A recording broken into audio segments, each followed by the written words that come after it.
DCM DK Shivakumar ಸಾಹೇಬ್ರೆ, ಚಾಮುಂಡಿ ಬೆಟ್ಟದ ವಿಚಾರಕ್ಕೆ ಬರಬೇಡಿ. ಚಾಮುಂಡಿ ಬೆಟ್ಟ ಬರೀ ಹಿಂದೂಗಳದ್ದಲ್ಲ, ಡಿಕೆಗೆ ಯದುವೀರ್ ಡಿಚ್ಚಿ.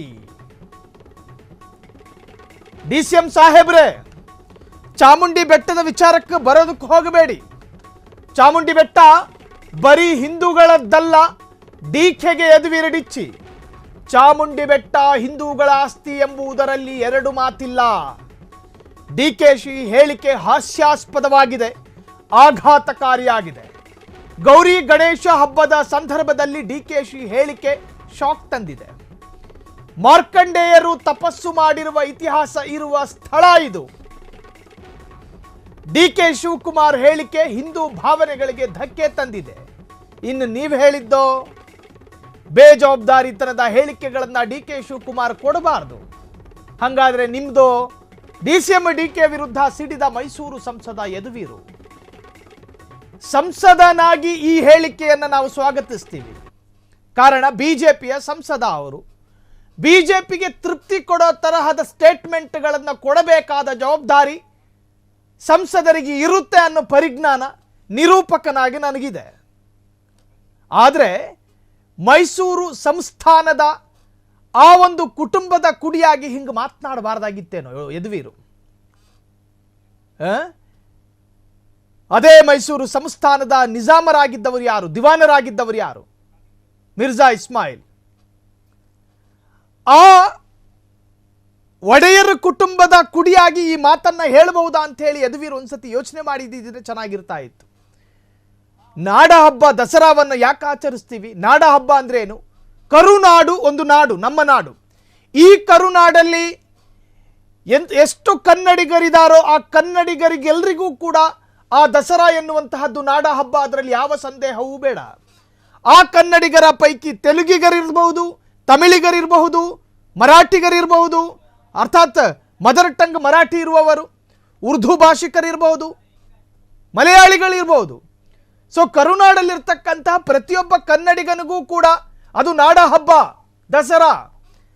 ಚಾಮುಂಡಿ ಬೆಟ್ಟ ಅಥವಾ ದಸರಾಗೆ ಸಂಬಂಧಪಟ್ಟಂತಹ ಒಂದು ಕೇಂದ್ರವನ್ನ ಒಂದು ಧರ್ಮಕ್ಕೆ ಸೀಮಿತವಾಗಿರಿಸುವುದು ಸಂಸದನಾಗಿ ಓಕೆ ಅಂತ ಹೇಳಬಹುದು. ಆದರೆ ಆ ಕುಟುಂಬದ ಕುಡಿಯಾಗಿ ಈ ಹೇಳಿಕೆ ಎಷ್ಟು ಸರಿ ಅರ್ಥ ಮಾಡ್ಕೋಬೇಕಲ್ಲ.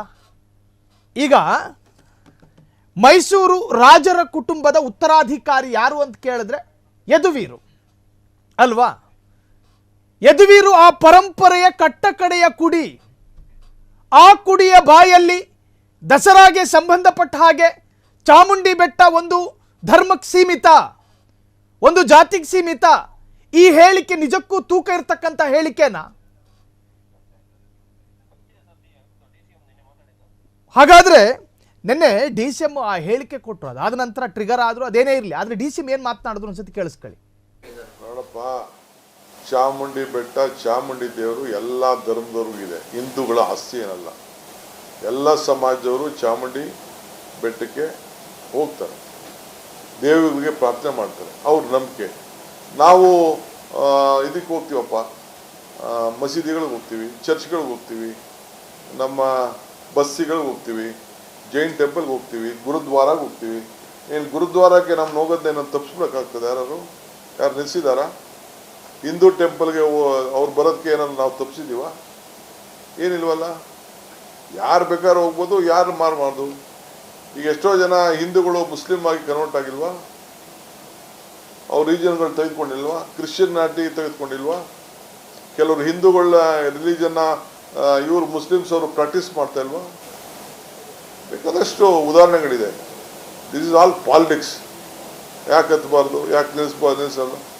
ಈಗ ಆಯ್ತಪ್ಪ, ಅಯೋಧ್ಯ ರಾಮಕ್ಕೆ ನೀವು ಹಿಂದೂಗಳು ಮಾತ್ರ ಬರಬೇಕು ಅಂತ ಯಾಕೆ ಬಿಡಾಕಿಲ್ಲ? ಅಯ್ಯೋ ನಾಟ್ಬಿಟ್ಟದೆ, ಎಲ್ಲಿದೆ ಆ ಥರ? ಈಗ ಆಯಿತು, ನಿಮ್ಮ ಸರ್ಕಾರ ಐತಲ್ಲ, ನೀವು ಮಂತ್ರಿ ಆಗಿದ್ದೀರಿ, ಹಿಂದೂ ನಮ್ಮ ಮೈನಾರಿಟೀಸ್ ಡಿಪಾರ್ಟ್ಮೆಂಟ್ ಇದೆಯಪ್ಪ, ಹಜ್ ಕಮಿಟಿ ಅವು ಇವೆಲ್ಲ ಇದೆ, ಆಮೇಲೆ ಬೇರೆ ಬೇರೆದೆಲ್ಲ ನಮ್ಮ ಮೈನಾರಿಟಿ ಡಿಪಾರ್ಟ್ಮೆಂಟ್ ಎಲ್ಲ ಇದೆ. ನೀವು ಯಾಕೆ ಮುಚ್ಚಕ್ಕಾಗಲಿಲ್ಲ ಅಂತಿಲ್ಲ? ಇದು ದೇಶದಲ್ಲಿ ಯಾಕೆ ಮುಚ್ಚಕ್ಕಾಗಿಲ್ಲ?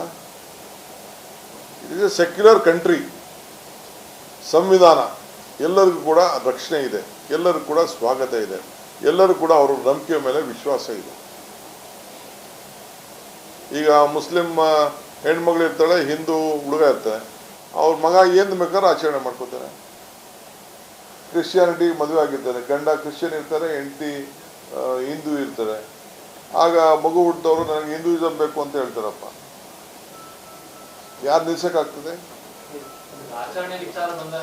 ಈಗ ಕನ್ನಡ ಭಾಷೆ ಆ ಹೆಣ್ಮಗಳು ಬರೋದಪ್ಪ, ನೀವ್ಯಾಕೆ ಬರಿತಾ ಇದ್ದೀರ ಅಂತ ಕ್ವಶನ್ ಮಾಡಲಿಲ್ಲ?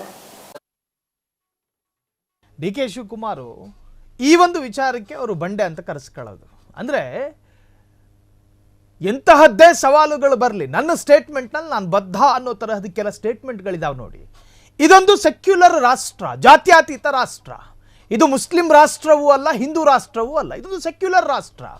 ಸರ್ವ ಧರ್ಮ ಎಲ್ಲರೂ ವಾಸ ಮಾಡಬೇಕು, ಅದಕ್ಕೆ ಯೋಗ್ಯವಾಗಿರುವಂಥ ಒಂದು ದೇಶ. ಪ್ಯೂರ್ಲಿ ಹಸಿ ಜಾತ್ಯತೀತ ರಾಷ್ಟ್ರ. ನೀವು ಅವ್ರಿಗೆ ಸೀಮಿತ ಮಾಡ್ತೀರಿ, ಇವ್ರನ್ನ ನಿರ್ಬಂಧ ಹೇರ್ತೀರಿ. ಚಾಮುಂಡಿ ಬೆಟ್ಟಕ್ಕೆ ರಾಬರ್ಟು ಹೋಗ್ತಾರೆ, ರಾಜೇಶನು ಹೋಗ್ತಾನೆ, ಇಸ್ಮಾಯಿಲು ಹೋಗ್ತಾನೆ. ತಡೆಯಕ್ಕೆ ನೀವ್ಯಾರು? ನಿರಾಕರಿಸೋದಕ್ಕೆ ನೀವ್ಯಾರು? ಈ ಅರ್ಥದಲ್ಲೇ ಮಾತನಾಡಿದ್ದು. ನಾವು ಬಸದಿಗೆ ಹೋಗ್ತೀವಿ, ಕ್ರೈಸ್ತರ ಇಗರ್ಜಿಗೆ ಹೋಗ್ತೀವಿ, ಫಿಲೋಮಿನಾ ಚರ್ಚಿಗೆ ಹೋಗ್ತೀವಿ, ಬಸ್ತಿಗೆ ಹೋಗ್ತೀವಿ, ಮಸೀದಿಗೆ ಹೋಗ್ತೀವಿ. ನಮ್ಮನ್ನು ಅವ್ರು ತಡೆಯೋದಿಲ್ಲ, ಅವ್ರು ನಾವು ತಡೆಯೋದಿಲ್ಲ. ಇದು ಜಾತ್ಯತೀತ ರಾಷ್ಟ್ರದ ಸೌಂದರ್ಯ.